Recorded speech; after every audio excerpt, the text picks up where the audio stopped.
Por ahora que están afectando bastante, conozco varias personas que, viste, es una época complicada, ¿no? Para cuidarse, si uno labura mucho a veces también bajan la defensa, dicen, bueno, sí, una combinación. pero vamos para adelante. Hay mucho tema para cortar, ¿eh? Sí, esto que vos también contabas, ¿no? La despedida feliz. Fíjate la gráfica que le pusieron como... La despedida feliz, como un recuerdo, digamos, ¿no? Sí.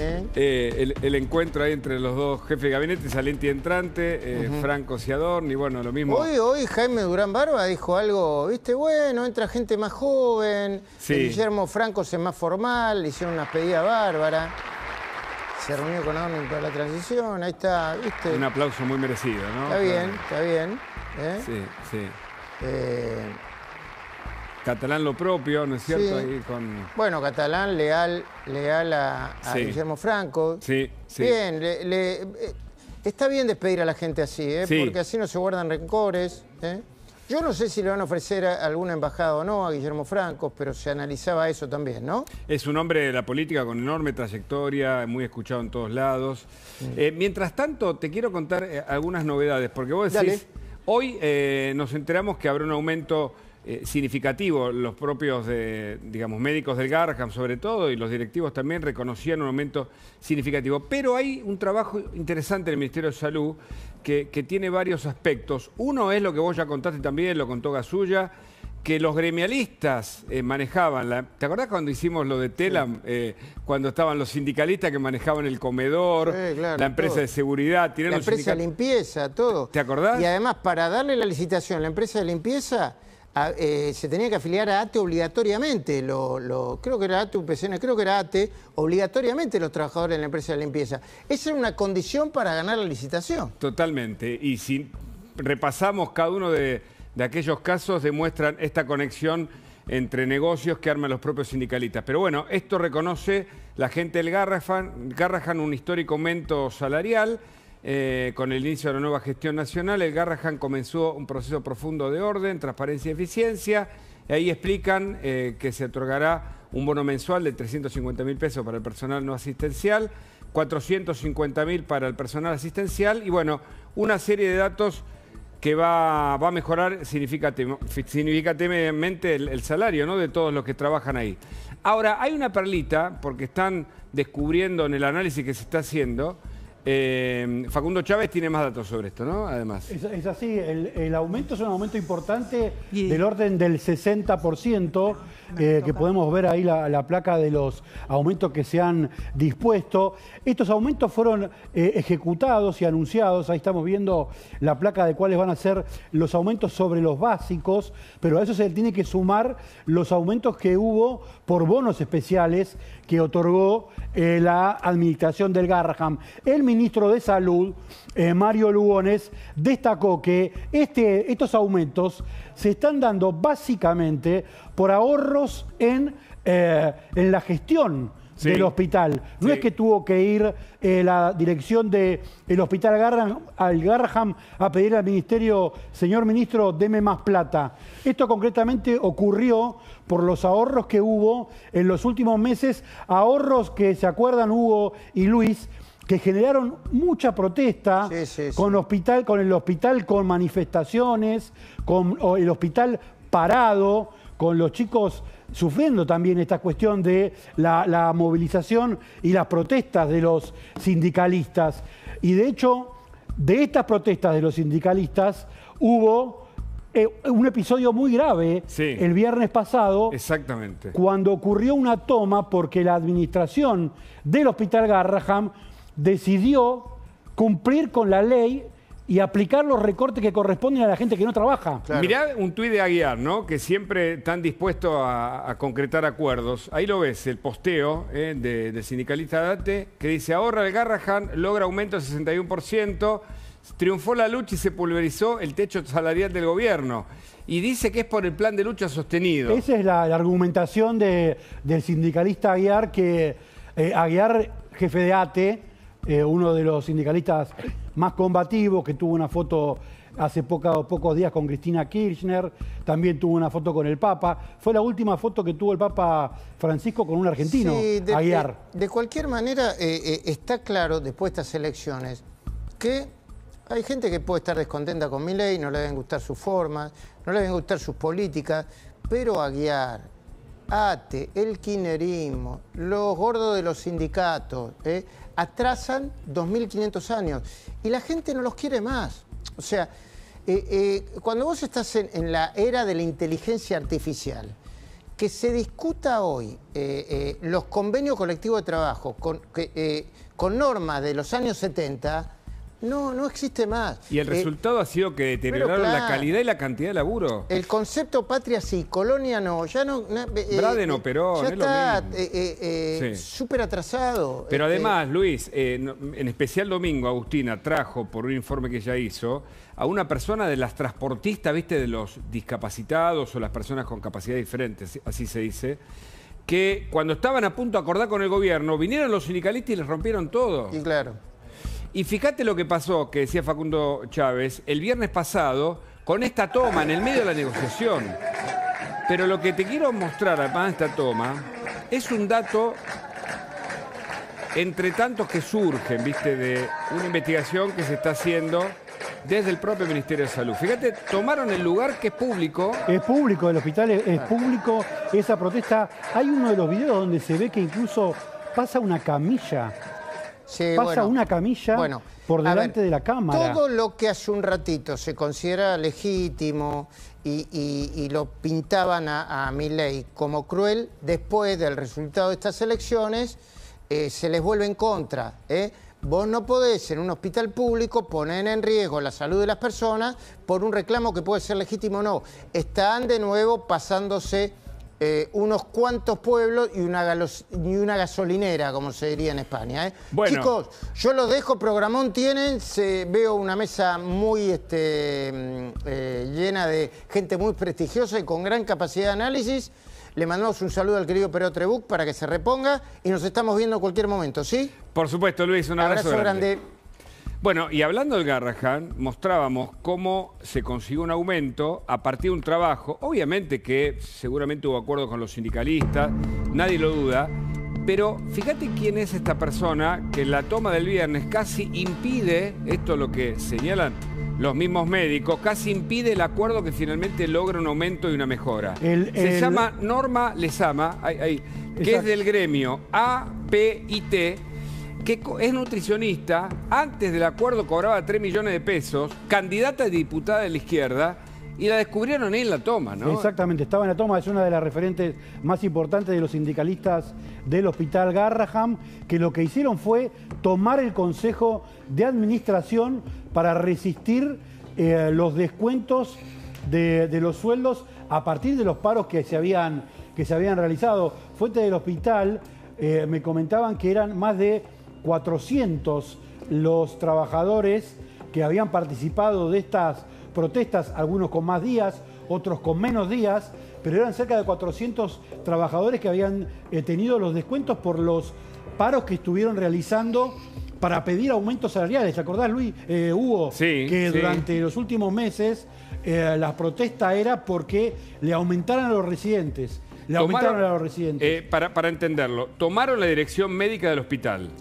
Pero no son personas que tienen, para mí, esto es una opinión y son libres en la Argentina, que tienen solo el interés noble, le decimos entre comillas, que puede tener un dirigente sindical. En muchos casos hay sospecha de la vinculación con los dirigentes con negocios paralelos, sea la del comedor, que lo tienen asignado, sea la empresa de seguridad, atención porque habrá novedades en ese sentido, o sea la conexión entre la política como candidato a diputado, la toma de la dirección médica del Garrahan, nada menos, para alguien que, me dicen datos oficiales, cobraba 3 millones de pesos, titular de APIT, y fue 14 en la lista de diputados de FIT de la provincia de Buenos Aires. Esto para explicar lo que decimos en periodismo, juiju, quién es quién, ¿no? ¿Quién está detrás de la lucha que probablemente tenga mucho sentido porque es una de las cuestiones más importantes, la del Garrahan, como símbolo de la salud pública en la Argentina, y otro lado es las jugadas que hace cada quien. Hola, Cecilia Devana, ¿cómo estás? ¿Qué tal? Muy buenas noches, Hugo. Muy buenas noches para todos.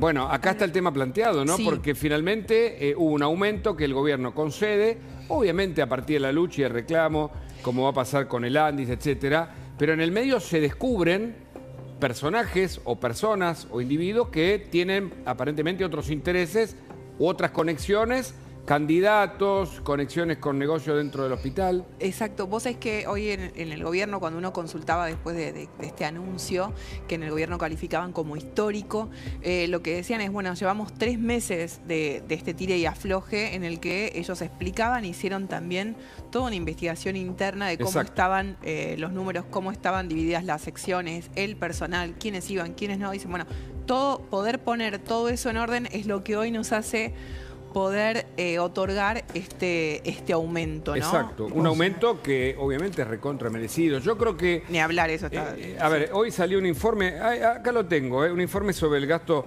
legislativo en la Argentina, que también es multimillonario, de asesores que pululan por ahí. Yo digo, reduzcamos eso, ya que hay un presupuesto que además podemos ver, y yo creo que estamos en la obligación de ver, después habrá que ver si lo podemos leer como corresponde, en donde me parece que hay que ajustar todos los sectores de la política, lo que se llama la casta política, y dedicar esos fondos a la salud, a la educación y la seguridad, pero no a los dirigentes intermediarios como pasó con los intermediarios de la pobreza, que se enriquecieron, todos tienen vidas maravillosas, algunos laburan muy poco, son candidatos de acá, de allá, y evidentemente creen que lo público les pertenece. Exactamente. No hay que, digamos, desconectar este anuncio, lo que hizo la administración del Hospital Garrahan, conducida por el Ministerio de Salud, con lo que pasó la semana pasada del anuncio de mejoras en las prestaciones para discapacidad. Claro. Hay toda una gestión de parte del gobierno de atender cada uno de los reclamos que le habían costado Hugo, y le contamos a la gente, mucho costo político, porque tanto el tema de discapacidad, las manifestaciones que hubo durante bastantes semanas, como el tema del Hospital Garrahan, habían movilizado mucho a la gente, habían movilizado mucho a la población y le habían generado efectivamente un daño político al gobierno. Totalmente. Ya desde la semana pasada empezaron a aflojar este ajuste que se había aplicado sobre todo a los gastos superfluos en esas áreas.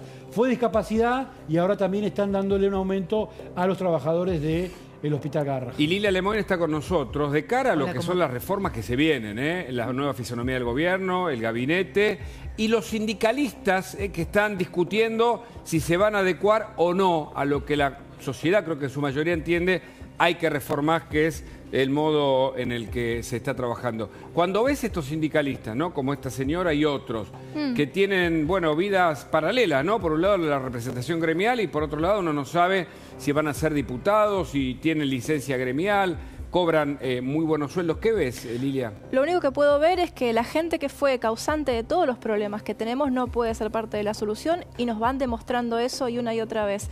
Y otra cosa, un gremialista, un sindicalista no puede estar en contra de una modernización laboral que les va a dar más trabajadores en blanco. Si justamente el negocio, por decirlo de alguna forma, no negativamente, de un sindicalista es que haya trabajadores en blanco. La modernización laboral que propone el gobierno y que vamos a conseguir, afortunadamente, estoy segura, lo que va a hacer es traerles más trabajadores en blanco. Los que se opongan claramente tienen un interés más allá del de beneficiar a los trabajadores o cumplir con su función de sindicalista. Y justo Rodolfo Aguiar posteó a ver lo siguiente, porque habló y dijo lo siguiente, porque están en plan de lucha. Ahora, ¿tienen representatividad efectivamente o tienen a un público cautivo que les paga la cuota gremial? Escucha, mirá.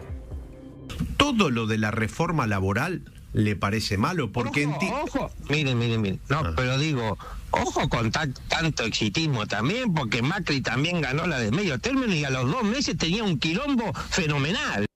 Esta, ¿no? Esta es la Argentina que te plantean, que nos trajo hasta acá. Más de 50% sin laburo, más de 50% pobre, pero sin embargo tienen una narrativa potente. Yo no sé si va a funcionar, ¿no? Lo que ellos plantean. Lilia, ¿qué pensás? Son caraduras, son claramente caraduras y en vez de hablar de lo que hay que cambiar, de lo que se puede mejorar o discutir lo que propone la modernización laboral, directamente siguen con la ilusión de que se caiga el gobierno. Si por ello fuera, lo tirarían. Son golpistas. Ahí te das cuenta que es una cuestión política. ¿Son golpistas? Son golpistas. O sea que hay un sector, bueno, yo creo que no todos, ¿no, Cecilia? Hay un sector de gremialistas que están reunidos, están en este momento en plena de hecho, por discusión. ejemplo, en el Consejo de Mayo está la representación a través de Gerardo Martínez de la UOCRA, que precisamente la modernización laboral laboral. Claro, hay está una parte que incluida, sí. es uno de Yo los digo, todo puntos. aquel sindicalista que se esté oponiendo claramente tiene un interés político que va más allá de buscar el bienestar de los sindicatos. La CGT va a estar reuniéndose en las próximas horas para definir la nueva cúpula Exacto. que va a tener con un triunvirato que se está terminando de definir los nombres, pero donde también va a haber un sector negociador y otro sector que está planteando directamente una batalla sin cuartel contra esta reforma. ¿Y en qué puede consistir esa modernización. batalla? ¿Salir a las calles? Porque yo creo que a las calles si salen, no sé, salvo que los lleven, viste, no quiero usar la palabra, ¿no? Ganado, pero salvo que los lleven en micro, ese tipo de cosas, no sé si la gente sale peleando, respondiendo a los sindicalistas que los Hay un guían. aparato de movilización de la CGT, sobre todo la más cercana a Cristina Kirchner, que tiene una posición muy crítica sobre la reforma. El propio Gerardo Martínez, aunque participa, como bien comentaban recién, como bien comentaba Cecilia recién, participa del Consejo de Mayo que habla sobre esta cuestión de la modernización laboral, de todas maneras difundió un comunicado advirtiendo que no iban a aceptar ninguna reforma. Digo, hay una posición que, como siempre ocurre en el sindicalismo, una que pega y otra que negocia. Exacto. Hay que ver cuál va a ser la que se va a imponer en esto que viene. Y una hacia afuera y una hacia lo que hablan puertas adentro cuando se sientan en la mesa también, ¿no? Claro. Porque me parece que para la tribuna hay un discurso generalmente, internamente después se sientan y dialoga, el sector dialoguista, ¿no? ¿Qué decís? Yo todavía no escuché los motivos por los cuales se oponen, los que se oponen. Solo escuché mentiras. A ver. La oposición está mintiendo. Que vamos a laburar 14 horas. Claro, están mintiendo sobre lo que significa la propuesta de la reforma. Están mintiendo directamente. O sea, mienten a la población para infundirle miedo y que la población reaccione en base a ese miedo que le generaron. Eso me parece terrible, así que es importante que la gente sepa en qué consiste la reforma. ¿En qué consiste? ¿Tenés algunos trazos? Sí, por A ver. supuesto. Que sea posible, a grandes rasgos, que Sí. sea Sí, posible claro. Los predecir temas, ¿no? Sí. cuándo un empleador va a poder, cuánto va a tener que pagar en caso de que tenga que pagar una indemnización, terminar con la industria del juicio, que pueda haber flexibilidad de contratar personal y si uno le va mal, bueno, no tener que perder absolutamente todo lo que invirtió. Si yo quiero poner un café en la esquina de mi casa y tomo 2 personas, quizás no las puedo poner en blanco. Claro, Quizás claro. yo me fundo en 5 meses y no les puedo pagar un juicio laboral. Bueno, son topes. Después que se pueda... sigues manteniéndose la cantidad máxima de horas semanales, pero vos la podés llegar a negociar con tu empleador para un día trabajar 12 horas y otro día trabajar 6. Eso es lo que estamos proponiendo, entre muchas otras cosas. Y no son locuras. Y además, los que tienen un convenio previo no lo van a cambiar, no lo van a perder. Esto es de aquí a futuro. Ahora, hay temas concretos sobre la oposición del sindicalismo que explican muchas de las razones de por qué están resistiendo esta iniciativa. Uno es lo que contó el propio presidente en la reunión con gobernadores, que es instalar el tema de la prelación de los convenios para que el convenio de una empresa sea superior al convenio de la rama. Esto los sindicalistas no lo quieren, básicamente porque les quita poder. Pero el segundo factor importantísimo, por lo cual está el sindicalismo en guerra contra esta reforma, es por el tema de los descuentos de los trabajadores en ítem como por ejemplo, pero si tienen por ejemplo descuento... capacitación, bono solidario, descuento por... Pero Camionero tiene su empresa de capacitación que tiene un certificado propio. Tienen todo el negocio muy armado a propósito de una recaudación cautiva desde hace mucho tiempo. Pero a ver, Aguiar no está a favor de la reforma. ¿Qué opinará Kicillof a partir de este TikTok que hizo? A ver.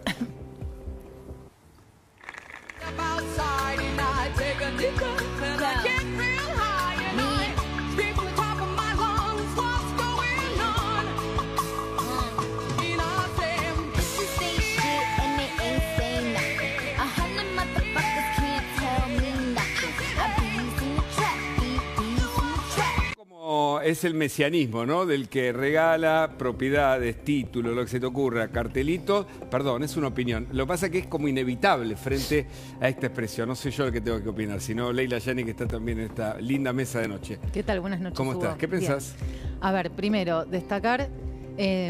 obviamente que acá cuando hablamos de estos gremios, de estos dirigentes gremiales, sindicalistas que se oponen, tenemos que clarificar que estamos hablando de la gran mafia sindical, de la gran casta sindical. Es una mafia sindical que hace años muchísimos gremios han dejado de representar los intereses del laburante, del trabajador, sino que lo único que hacen es maniobrar para ellos quedarse en el poder, para ellos tener influencia sobre el ejecutivo, sobre el legislativo, sobre el judicial. Los tenés metidos después en los consejos deliberantes, como es el caso de Matanza, el hijo del secretario general de la UOCRA, que ahora va a asumir como concejal y que hizo toda una campaña en Ciudad de Evita, en el complejo 19, y ahora los dejó abandonados a los vecinos. A ver, han dejado de representar al laburante y los derechos que ellos dicen defender hace años. En Matanza tenés un montón de gremios de empleados municipales que obligan a la gente a concurrir a las marchas. ¿Y la sabés gente qué? no es libre. O no sea, es libre. perdón, ¿no? Antes, Digo, tenés que cumplir, y esto lo vemos pero en las por eso representaciones públicas,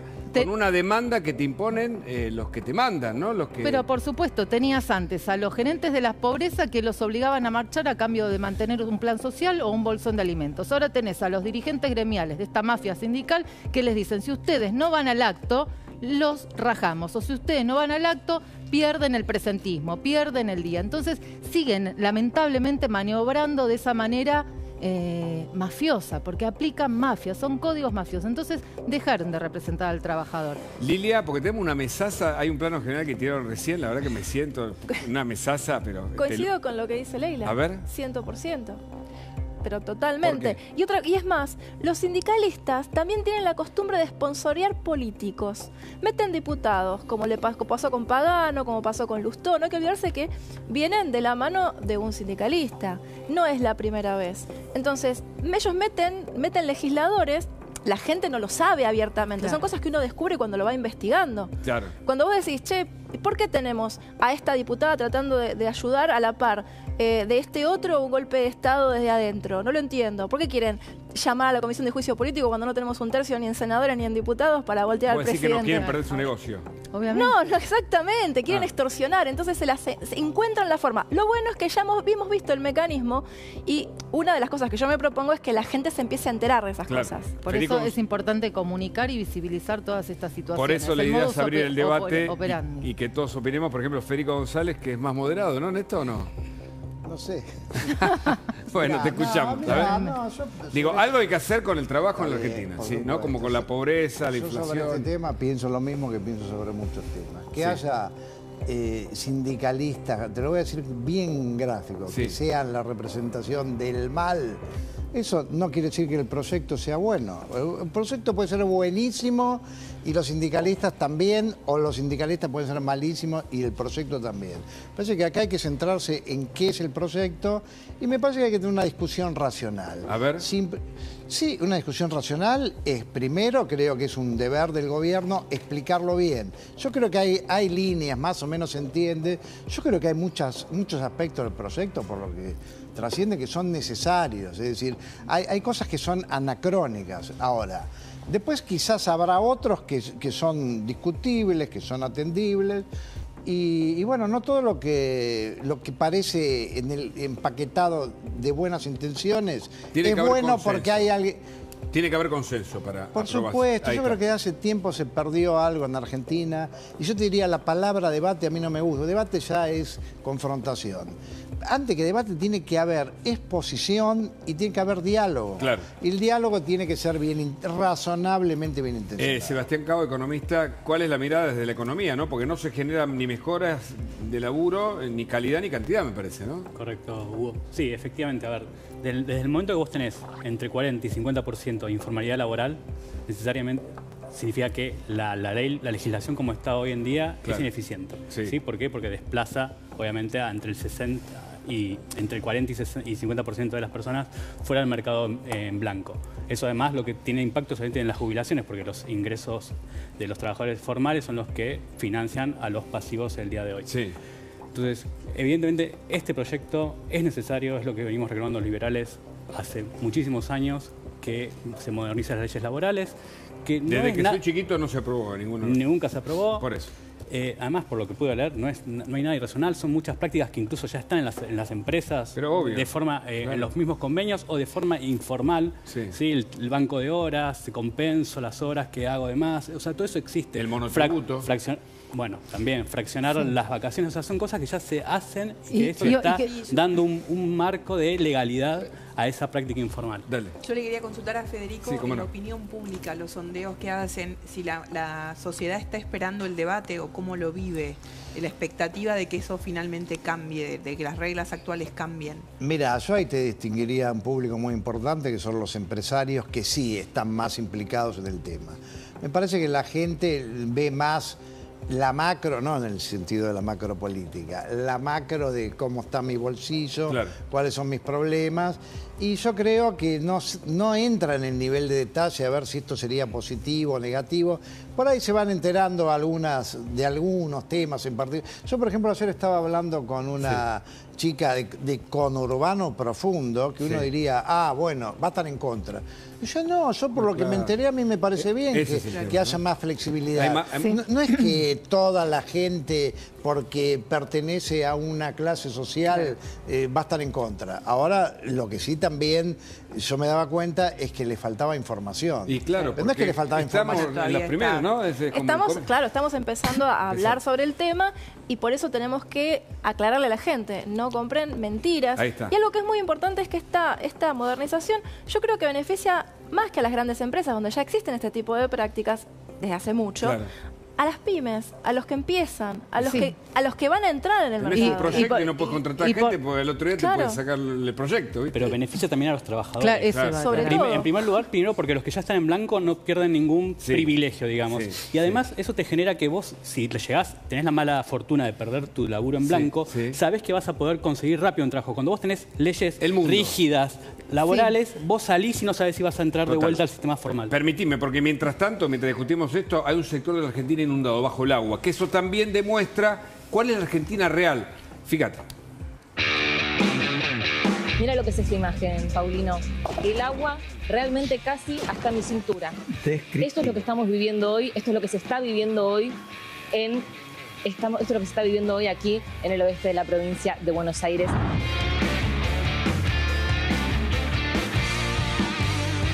Hablamos de 4 millones de hectáreas que están inundadas y que de esas 4 millones de hectáreas que están inundadas tenemos 900.000 que están completamente bajo el agua. Venimos ya alzando la voz desde marzo de este año, donde realmente vimos que las napas empezaron a vertir y bueno, eso era un poco también decirle a la gente del Estado que sentimos que por ahí a lo mejor no fuimos escuchados o por ahí creyeron que por ahí estábamos exagerando. Estamos hablando de productores que registran pérdidas realmente millonarias. Resulta muy poco probable que se pueda cosechar en las condiciones esperadas y lo que es, siembra de maíz, que estamos sobre la fecha, se ve altamente comprometido, con lo cual esto arrastra no solo pérdidas para hablar de este año, sino que serán las venideras del próximo año y quién sabe si el año que viene vamos a poder producir en condiciones normales como para que no sea llevado a otros años consecutivos. Ahí está, mirá, esto obviamente es una metáfora, pero es bien significativo. No tiene polisemia, esto tiene una sola explicación, que es la falta de obras tanto de los municipios como de la provincia de Buenos Aires. Las leyes indican hasta dónde es responsabilidad del intendente, hasta dónde es responsabilidad del gobernador. Lo cierto es que todos los caminos, que son caminos mejorados, algunos más precarios, otros, que son los que tienen que mejorarse y los canales, obviamente, destaparse para que el agua circule, no circula. Entonces los productores pierden un montón de dinero, lo cual es una pérdida para todos los argentinos. No sé, Lila, ¿qué pensás? Y sí, obviamente. Nosotros, una de las fuerzas más grandes que tenemos para poder justamente pagar jubilaciones, ¿de dónde sacan muchísimos impuestos? Del campo. Y el campo está inundado, millones de hectáreas inundadas, esa gente no puede trabajar, lo pierden todo. Y la verdad es que, ¿desde cuándo está inundado el 9 de julio? Porque me parece que esa zona está inundada desde que fueron aquella inundación fuerte en la provincia de Buenos Aires, que todavía no se recupera. No se estuvo hablando del tema, pero me parece que está permaneciendo así desde esa época todavía. Leila Yani, vos que sí, con Urbano y también parte de la provincia. Parte de la provincia de Buenos Aires. A ver, no es que refleja únicamente, vos decís, la falta de obra. Yo te digo la falta de mantenimiento de los espacios públicos, de los caminos. A ver, en Matanza... Sí, cuando hablaba de obras quise decir... Claro, eso, la falta de mantenimiento, claro, que hay que hacerle entender a la gente que es la falta de el mantenimiento de los espacios públicos, las calles, las zanjas, las cloacas, son responsabilidad del intendente. Si querés, la extendemos a la responsabilidad hasta el gobernador. Pero además, basta cuando de vas echarle ahí la y hablas culpa con los al presidente productores, Javier Milei. y el canal estuvo todo el tiempo recorriendo ahí con la camioneta en el medio del agua, le preguntás a ellos, porque ellos son los protagonistas, te dicen, ¿cuánto hace que no pasa por acá? ¿Cómo se llaman? Las excavadoras. Las topadoras. Las topadoras, los canales, ¿no? Que son años de abandono de del mantenimiento de los espacios públicos, de las calles, de las cloacas, de las zanjas, y después tenés barrios que están totalmente inhabitables, en donde surge y sale materia fecal de las canillas, en donde los vecinos abren la canilla para higienizar sus elementos y para bañarse.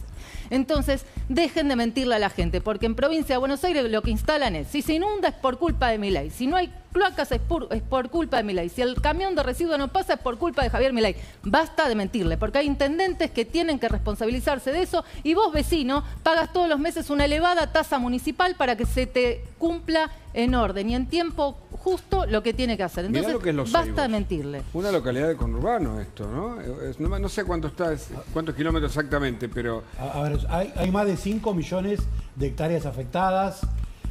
Ahora... González Catán, bueno, La Matanza, sí. ahí está, ahí me lo aclaran porque no me acuerdo. Exactamente, pero el gran problema que tiene esta inundación es que recae justo en el momento en el que los productores tienen que sembrar, y que tienen que sembrar trigo, tienen que sembrar soja, es la denominada cosecha la gruesa. Partidos como Carlos Casares, Bolívar, 9 de Julio, Hipólito Yrigoyen, Saladillo, Flores, una zona súper rica y que depende la más rica de la Argentina. La producción agropecuaria. Hay zonas que tienen, partidos que tienen anegada la mitad de la superficie en un momento clave para el desarrollo del productor. Es un drama gigantesco. Lilia, ¿qué decís? Bueno, me fijé recién y hace 8 meses que está inundado. Las obras, sí, 9 de julio, las obras empezaron en el 2003, desde la cuenca del río Salado. El plan maestro integral de la cuenca del río Salado. O sea, que el que venga a decir que esto es culpa de Milei o que es por una obra paralizada por Milei, se le tiene que caer la cara de vergüenza. Es toda del gobernador, es toda del peronismo que hace 40 años que están gobernando y no fueron capaces de terminar. Y 2003, después, a partir del gobierno de Néstor Kirchner, digámoslo así. Bueno, el intendente de Peguajó seguramente está recontra preocupado por las inundaciones, bueno, obviamente el tiempo, ¿no? También se habla del clima cuando se habla más del efecto a largo plazo. Y decía esto, mira, Pablo Zurro, escúchalo. No, a los nuestros le digo, a ver, salgan de abajo la alfombra, porque cuando Cristina le daba obras, cuando Cristina luchaba contra el establishment, cuando Cristina se puso al hombro la 125, vamos muchachos, salgan, porque si no salimos, si tenemos miedo y si no redoblamos el coraje, tienen Milei para rato.